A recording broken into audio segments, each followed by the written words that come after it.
All right, I'm sitting here with Bella. How you doing? I'm doing alright. How about yourself? Good. Just want to give me a little history about yourself, like where you're from, stuff like that. From Chet, New Jersey. Born and raised. I've been out here for about 4 years. The only child. Both my parents are dead. Been on my own since I was 15 and a half. Wow. And what's your drug of choice? I smoke my dope and heart together. Okay. No IV. No needle. So you don't deal with sores? No. All right. But lately, whatever they're putting in the in the heart or the dope, it is like starting to make me break out. But no, it is. Yeah. But no, big ass skin being ate and nothing that. It's like such a scary time to be an addict right now down here, Yeah, man. It's it like is. You have no idea what's in those. No, it's not even bags. hard. It's not even, and then the dope is not even dope. Yeah. It seems like all the heart is cut with fentanyl. Yeah, there's fentanyl. Over by Hope and Lehigh, they got indicted for a week. People are so sick from not from not smoking it. Like, people don't even do dope, or whatever you want to call it. It was getting sick. And somebody did a drug test, and it wasn't even crack, or not even coke in their system. It was other shit. Jeez. Mm-hmm.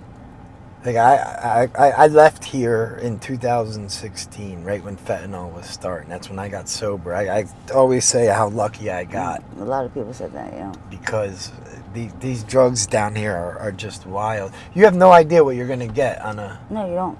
Honestly, my girl just died like 3 weeks ago, and it was rat poison, and she's like type that really doesn't get fucked up much. Yep, she died from that.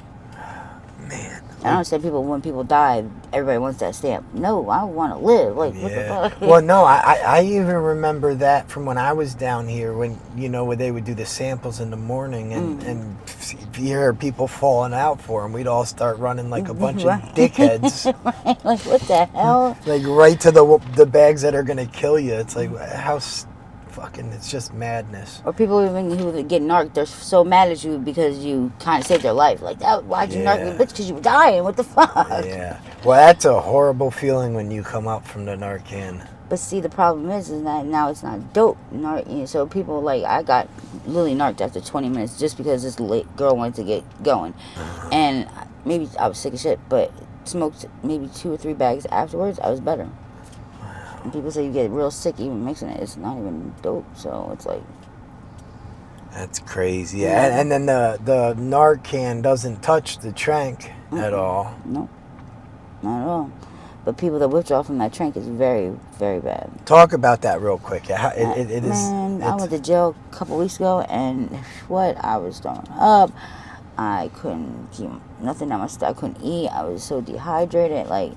It was bad. I lost a lot of weight. What was it like, compared to like a benzo withdrawal, or? I think it was a little worse. Worse than a benzo. Yeah. You know what? Benzo, all your organs shut down. That's Benzos no are way. bad. Yeah, it's not as bad as that. But it is pretty. But the feeling is pretty worse. You get like a real anxiety and all. Yeah, man. Yeah. I hear horror stories about that, and they're only giving you what, clonidine? They didn't give me shit. They gave me like two things of Subutex, and that even made me feel like shit when I came home. Like, I couldn't get well for like at least a day or two, and I felt like I was. So wow, even the Subutex wasn't strong enough to. It wasn't. And the problem was they were giving us Subutex at 5:30. I first at 5:30 p.m. They didn't give it to me the next day until like 6:30, 7:30. Like, it was how they were. It was horrible. Yeah. Wow. Now, how long, once you got in jail, how long does it take for you to get those, like the Subutex? Does it take a long time? Like a day. Okay, so okay. Because it could be days, that could be fun. Yeah, it could be, but they were supposed to send me home with stuff, and they didn't, so. I remember kicking cold turkey heroin and CFCF and those, in the quarantine. That's why I was at CFCF. Oh, man.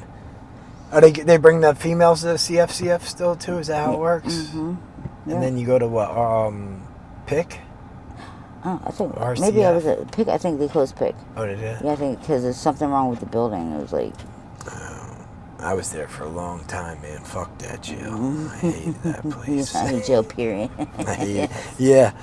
I was I just went up to Boston and Providence, and they're just starting to get the trank source and stuff up there, and they kind of know what it is, but then they some of the people don't. The one girl I was talking to, it was an obvious trank source. She's like, no, I just missed a speedball, and I'm like, no, that's just. I was like, please, just that's a trank source. Yeah. Just look into it. And my God. I showed her some of the pictures I have of the people.